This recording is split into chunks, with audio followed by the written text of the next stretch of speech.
Mas a gente vai falar sobre heteropessimismo, puxando por essa vertente do que a gente viu acontecendo aí nos últimos meses, o caso do Daniel Alves, do Gabriel no BBB, ele sendo meio abusivo com a Bruna Grifal no Big Brother, né? Então a gente queria entender como isso pode, de alguma forma, impactar os relacionamentos futuros e como as mulheres enxergam os homens dentro das relações, ou algum provável até a vontade de se envolver e criar um relacionamento com esses homens.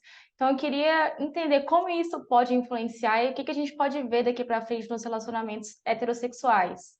Bem, primeiro a gente pode entender o conceito de heteropessimismo, né? E ele é um conceito que é baseado num sentimento que é generalizado e compartilhado coletivamente, né? Sobre as relações heterossexuais, sobretudo. E tem como algumas bases principais, né? Que é a negatividade, a decepção, o constrangimento, a desesperança, o desespero acerca, né, das relações conjugais e heterossexuais. Ele é um conceito que surgiu em 2019, né, através de uma pesquisadora que pesquisa estudos do gênero, da sexualidade, das questões das mulheres, que é uma escritora norte-americana, a Ada Cerezin, né, e que ela expõe essa grande crise. Qual é a grande crise? Né? É a crise da heterossexualidade como um modelo que vem se tornando insuficiente para dar contenção, para dar contorno, para dar resposta nas relações pautadas numa, é, numa cultura ocidental branca, né, patriarcal, né, em frente a essas necessidades que são mais atuais e, principalmente, as novas formas de performar gênero, né, nessa nossa atualidade. Viver, como é que a gente performa gênero hoje em dia? Né? É muito diferente de como esses conceitos foram construídos historicamente lá atrás.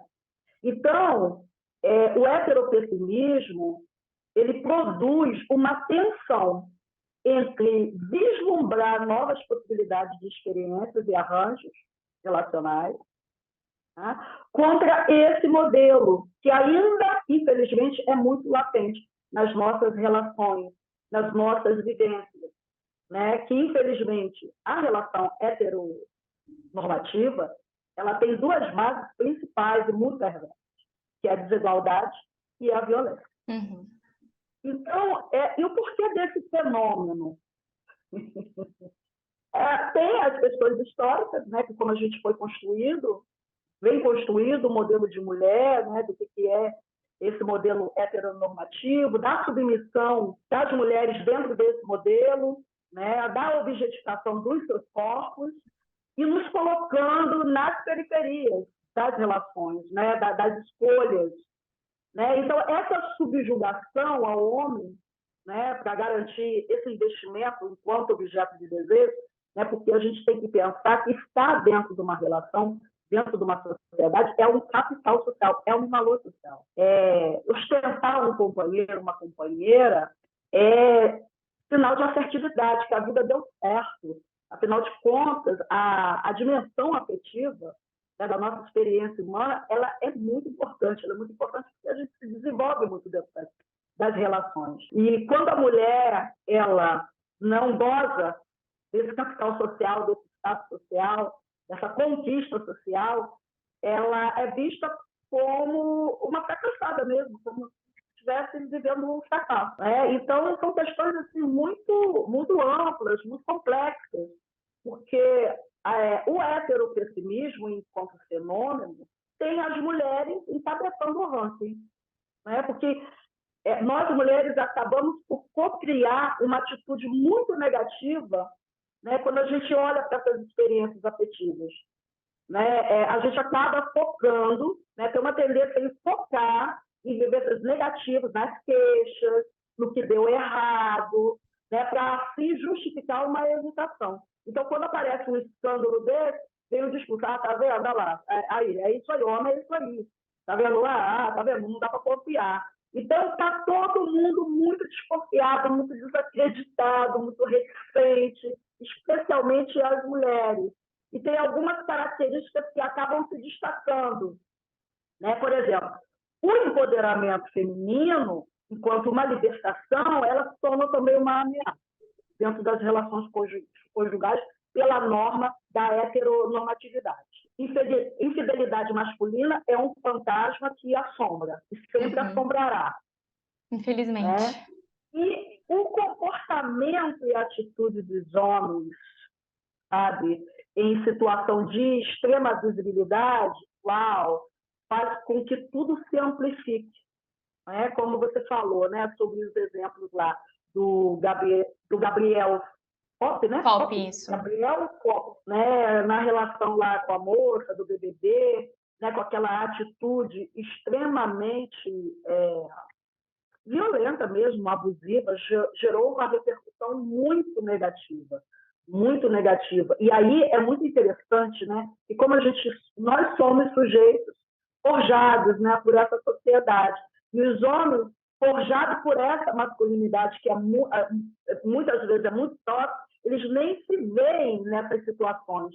Né? Eles naturalizam certos comportamentos como se fossem algo muito natural. Né? E é muito interessante que eles se assustam quando são apontados, porque eles não percebem, né? Eles se perdem. Aquilo é tão introjetado psiquicamente, emocionalmente, afetivamente, enquanto, tipo assim, ser homem é isso ali, né? Ser homem é isso. Né? O que é? É isso, não é outra coisa. O Daniel Alves, né, que está numa situação, né, até criminosa, né? Porque, enfim, né, agora está aí sofrendo, né, o processo, está preso, né, porque se envolveu num caso de estupro, né, e aí aquele discurso dos homens abusadores, né, que objetificam os corpos das mulheres, que também gozam, né, de situações de poder e que realmente se entendem, né, no direito de ter qualquer tipo de comportamento, né, com a ideia de que nunca vai ser questionado e nunca vai ser punido, que é algo muito introjetado na masculinidade.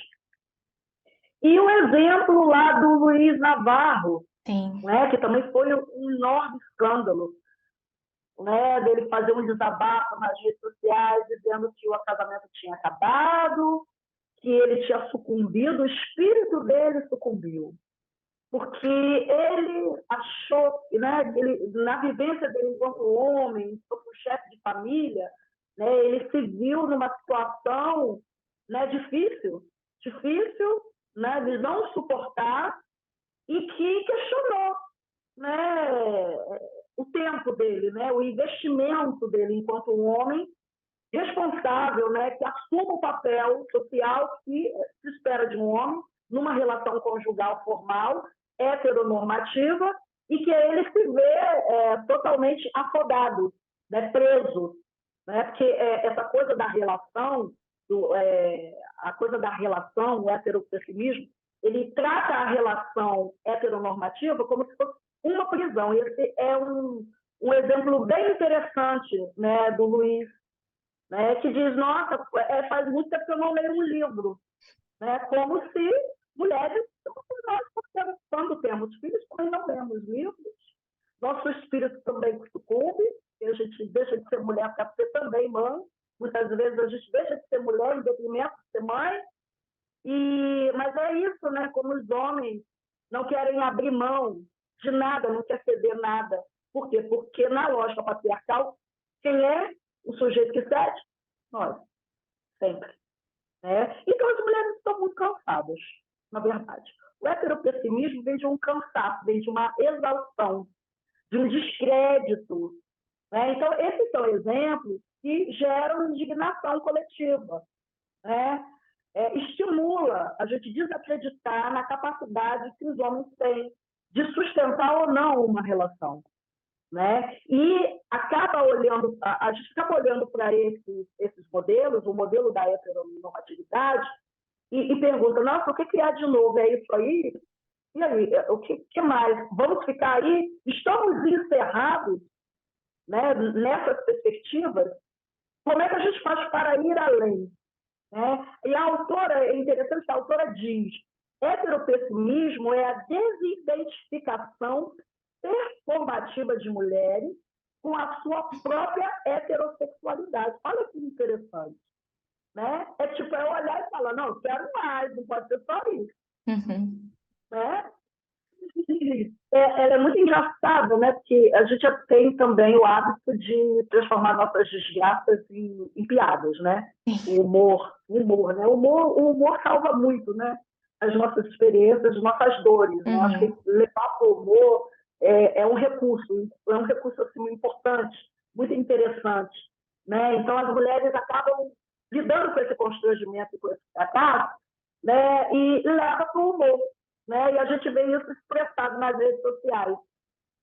Eu tenho me deparado, né, com algumas páginas, com alguns ditos populares, né, que aí as mulheres dizem, por exemplo, gratificante como picante. Aí aparece uma imagem da mulher lá toda derretida na frente do homem, né, quando está adulto. É muito engraçado isso. Né? E aí tem um perfil que eu sigo, que é o da Fran, que ficou muito teve uma expansão assim, de repente, é muito interessante, ela pega todos os discursos dentro da masculinidade e ela subverte. Né? Ela coloca tudo que o homem fala e pensa sobre as mulheres na boca de uma mulher. Né? A infidelidade, a falta de compromisso, a falta de seriedade, o egocentrismo, o egoísmo, tudo na boca da mulher. E aí aquilo toma uma dimensão que é muito interessante. E aí tem uma... Aí ela coloca lá umas perguntas, umas caixinhas de perguntas, aí elas mandam, né, as mulheres mandam, aí fala, Fran, eu tenho desculpa a expressão, mas eu ficar nas redes sociais, tem um lá que toca pouco, mas eu gosto do safado, né, que é pegado. O que eu faço? Aí ela fala, fica com os dois, né? Então, é muito interessante, que apesar do heteropessimismo provocar essa apatia, essa desesperança, esse torpor, né? Porque as mulheres, por exemplo, eu sou uma psicóloga clínica, eu atendo mulheres o dia inteiro, e o discurso homem não presta, homem não quer nada sério, não quer compromisso, é uma coisa muito recorrente. Né? Eu atendo mulheres que são são extraordinárias, lindíssimas, dentro, fora, bem-sucedidas, e, no entanto, vivendo aí uma solidão ou uma solitude, né? Porque a gente tem a capacidade de transformar a nossa solidão em solitude, mas são reclamações, queixas, muito recorrentes. Né? E aí, esse descrédito, né? Esse descrédito muito característico do heteropessimismo, é interessante que a gente pode também subverter e olhar para o heteropessimismo como uma oportunidade de colocar as pautas importantes a respeito das relações heteronormativas. Como é que a gente faz para colocar na pauta da discussão possibilidades de ressignificação? Como é que a gente performa gênero hoje em dia? Quais são as outras possibilidades? Né? O que é ser mulher hoje? O que é ser homem hoje? O que é performar feminilidade hoje? O que é a masculinidade hoje? Então, assim, porque o heteropessimismo acaba nos colocando numa arena de disputa e poderia se transformar numa arena de discussão, de construção coletiva. Eu acho isso muito interessante, porque quando o Gabriel, né, comete aquelas atitudes extremamente questionáveis, o que acontece? Ele é criticado amplamente, ou seja, né, há uma discussão. E ele ouve, nossa, se todo mundo está rejeitando, tem alguma coisa que eu estou fazendo de errado. Então, eu realmente preciso repensar. Eu não posso ficar, né, na defensiva. Né? Ou tem alguma coisa de muito errado comigo. Tem alguma coisa de muito errado. Né? Como eu estou me colocando nas relações, tem alguma coisa de muito estranho. Eu vou ter que repensar isso. Inclusive, se eu quiser me relacionar com uma outra mulher de uma forma saudável. Então, como a heterossexualidade, a heteronormatividade é uma construção social, né? Uma construção cultural, ela sempre pode ser reconstruída. Há sempre essa possibilidade. né? E eu acho que, além de construir possibilidades de transformação no coletivo, que nós, as mulheres, sentarmos e reclamarmos, né? E apontarmos, né? Os homens também, né? Eu acho que há necessidade dessa junção, né? De uma conversa honesta, mais sincera, mais comprometida, né? E com uma enorme vontade de mudança, sabe? Para a gente poder reverter, né? E pensar também em outras culturas, né? Como é que pode ser vivida as relações heteronormativas. E eu acho que também o mais importante que eu deixo assim, de mensagem mesmo é pensar no heteropessimismo, né? Para além de uma possibilidade de construção coletiva, de construção de escolhas, né? Porque assim, o heteropessimismo ele coloca a gente sempre no lugar do trauma, olhar as relações sempre pelo viés do trauma, pelo que não deu certo, pelas mágoas, né? E por que não, né, olhar para essa solitude, construir possibilidades de escolhas saudáveis, condizentes também com o estado interno, que também é a nossa responsabilidade. E a nossa responsabilidade é querer estar no relacionamento, mas repensar que isso não vai se dar pelo viés do trauma, pelo viés do fracasso, pelo viés do ressentimento, né? E sim, né, relações saudáveis são construídas com bases saudáveis. Sim, eu acho que é uma coisa comum nós pensarmos que os relacionamentos heteroafetivos, por um tempo, foram assim, né? Os homens sendo machistas, impondo as coisas às mulheres, e por muito tempo, até hoje a gente ouve as pessoas falando isso, que é culpa da mulher, algumas vezes, sim, estar nesse tipo de situação. Escolher homens que são abusivos, que não fazem um papel de direito, no papel que eles deveriam fazer dentro de relacionamento, a gente aponta a mulher como uma pessoa do dedo podre e que, ela tem dedo podre, não escolhe homem bom, é sempre assim, sempre assim. Eu acho que agora a gente está tentando mudar essa construção de que não é a gente que está. A gente não é a culpada de se envolver dentro desses relacionamentos. Sabe enxergar isso dessa forma Não, os também? homens os homens, né, eles é porque é isso, né? Ficou tudo na conta da mulher. Agora chegou a hora dos homens estarem conta. E é uma situação extremamente desconfortável para eles. Mas temos que insistir. Eles vão ter que se dar conta, né, dessa construção que foi pensada, inclusive, por eles, que foi determinada, inclusive, por eles. E o que eles têm produzido a partir disso? Não é muito boa coisa, né? Eles também têm que se curar, eles também têm que repensar como é que eles performam o gênero hoje em dia, né? Porque, assim, o que eu sinto, talvez, eu não sei se você tem essa percepção, vocês têm essa percepção, que as mulheres, né, com muita vontade, puderam avançar muito nos seus desenvolvimentos individuais e nas suas vivências em coletivo. O homem ficou um pouco estagnado, muito preso a velhas narrativas, né, como se fossem os únicos valores que eles têm. E isso não é verdade. Não é verdade. Sim. Né? Qual é a possibilidade que eles têm de construir outra coisa? Porque eles têm que nos ouvir.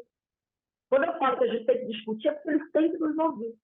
Eles têm que ouvir o que eles ainda fazem de errado, o que eles estão, sabe, pisando na bola, que não é mais assim, mesmo querendo. Não é mais assim, não vai ser. E não é pela força que eles vão manter, sabe? Então, são questões que a gente tem que avançar e tem que reivindicar mesmo, não tem jeito. Eu acho que hoje a internet está facilitando a gente enxergar essas questões, né? Que nem o caso do Rafael Navarro. Luiz Navarro. Isso, Luiz Luiz Navarro. Navarro. Ele, quando ele é julgado ali pela internet, falando, cara, mas você é um pai, a vida é assim mesmo, a sua esposa com certeza abriu mão de mil outras coisas em função de ser mãe, de estar ali presente pelo bebê, para ter aquele momento de maternidade que não é fácil, a gente, como você falou, às vezes a gente abre do papel de ser mulher para ser mãe em primeiro lugar, e assim, não é dessa forma com os pais. Então, acho que hoje a internet está trazendo esses casos à tona e a gente pode enxergar com outros olhos e falar, pô, isso está acontecendo várias vezes em vários lugares. Você acredita que nesse papel de que eles estão num momento que todo mundo vai apontar o dedo para eles, vai julgar, vai falar que não está certo, não está errado, pode impulsionar eles a mudarem esse comportamento com o passar dos anos à força, ou vai ser mais uma reflexão de a gente precisa mudar porque realmente tem alguma coisa errada? Eu realmente acredito na mudança, porque como psicólogo eu acredito na psicoeducação, na informação. A informação, ela tem um poder de transformação. Ela toca, não tem jeito. Depois de uma experiência dessa, ela não é a mesma coisa. Acho dificilmente ele, sabe? É muito estranho a pessoa não ser tocada, a não ser que ela seja uma narcisista, uma pessoa um narcisista, até alguma coisa de muito errado com a pessoa. Uhum. Se realmente o cara está aí na vida tentando acertar, isso vai tocar. Eu acredito na informação, eu acredito na discussão. A gente, por exemplo, nós temos um histórico de nos reunirmos, né? Grupos de mulheres, coletivos. Eu tenho observado um crescente número de grupos de homens que discutem masculinidade. Eles estão fazendo isso, sabe? Eles estão fazendo isso. Eu atendo homens e indico grupos, né, que eles vão lá, eles também estão criando os espaços, né, deles de proteção, de cuidado de acolhimento para discutir, né, questões que trazem a masculinidade tóxica, o patriarcado, traz assim muitos prejuízos para os homens. Né? Eles têm que performar gênero de uma forma muito negativa que exige demais, sabe? Uhum. Então, é também tóxico para eles. Então, esses grupos, eles têm que existir, eles estão aumentando de quantidade, e assim como a gente teve a oportunidade de mudanças, eu acredito que os homens também, não sei se é amanhã, daqui a 5 anos ou 10 anos, mas eu já sinto alguns movimentos interessantes. Tá E eu acontecendo alguma gosto de ver. coisa? Está acontecendo alguma coisa. Não está parado, não, está acontecendo. E- Claro que não vai aquilo, né? A gente também não pode também se restringir a uma bolha, que a gente sabe que esses coletivos, esses grupos, né, se dão em certos espaços, não é uma coisa disseminada, talvez não chegue nos tecidos sociais, né, nas periferias, onde também tem que chegar, demora mais um pouco, mas eu acho que é isso, o esforço coletivo tem essa responsabilidade de fazer chegar essas discussões na maioria dos espaços onde a gente puder fazer chegar. Então, no futuro, só para a gente finalizar, dar um contexto maior de que o que a gente pode ver para os próximos anos? A gente pode ver uma mudança de talvez relacionamentos mais saudáveis, em que os homens não vão deixar essa masculinidade tóxica tomar conta dos relacionamentos? Ou você acha que a gente vai ter mulheres mais cansadas e só abrindo mão de viver um relacionamento tão, às vezes, longevo como uma vida inteira com os homens? O que você acha que pode acontecer? É porque assim, somos seres sociais, né? E viver relações é uma coisa fundamental, a gente quer muito isso, né? Enfim, estamos em fases de desencontros, né? E aí a gente tem essa grande responsabilidade de possibilitar encontros mais saudáveis. Sobre mulheres preferirem estar sozinhas do que estar em relacionamento tóxico, isso já é um fenômeno atual. Já tem mulheres preferindo viajar com as amigas, mulheres que, cara, que são viúvas ou divorciam, não querem casar mais. A gente já vive isso. A gente já vive isso. E se a heteronormatividade quiser sobreviver, né, eu não vejo homens, né, querendo ficar sozinhos. Né? Tem muito mais mulher abrindo mão do que homens, né? Porque acho que os homens acham que estão muito mais oferta, né? Enfim, dependendo também, isso a gente toca nas interseccionalidades. Mas eu acho que eles vão se quiserem estar numa relação, porque vai haver essa exaustão generalizada e eles vão ser obrigados a fazerem transformações. Amém. Tomara. Todos esperamos por isso. Pois é, vamos cruzar o dedo e vamos Muito obrigada, viu? Eu gostaria de agradecer o tempo e a disponibilidade de conversar com a gente, tá? Muito obrigada, agradeço demais. Ok, querido. Foi um prazer para todo mundo. Boa semana. Muito obrigada para você também. Tchau, tchau.